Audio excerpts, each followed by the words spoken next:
Hey guys, welcome to Daily Bible Study. We're glad that you decided to join us today.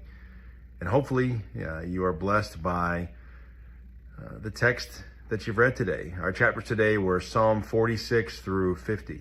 And I primarily want to look at Psalm 46 because of its content as to God being our refuge. One of the things that we see in Psalm 46 is this reality of God being our refuge and Him being our strength.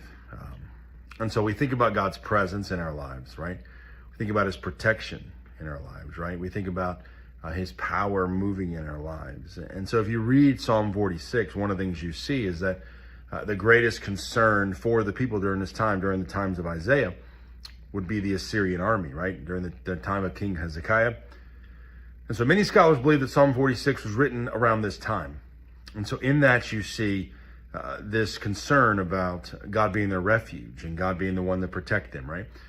And so one of the things that the text shows us, and particularly in the first three verses, is that God's protection makes us courageous, right? But we also see that God's presence makes us glad, right? In the preceding verses, you see that God's presence makes us glad.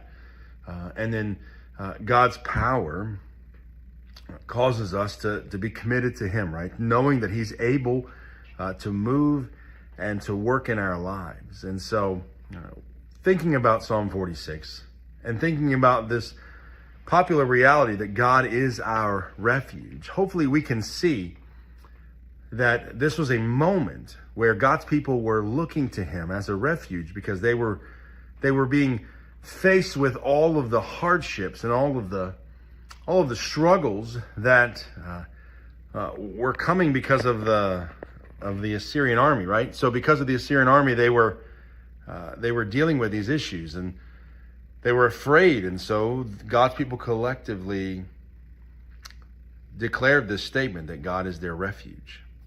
And I think it's important today for us to know that God's protection in our lives, that He looks out for us, that He guards us, gave God's people courage then, can make us courageous now.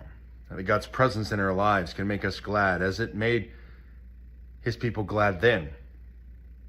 That God's power in our lives could cause us to be committed to Him because we know that He's able to minister to us. So I hope that encourages you today. And I hope that it blesses you. It blesses me to think that God still moves in this way, or that I can believe that He still moves in this way.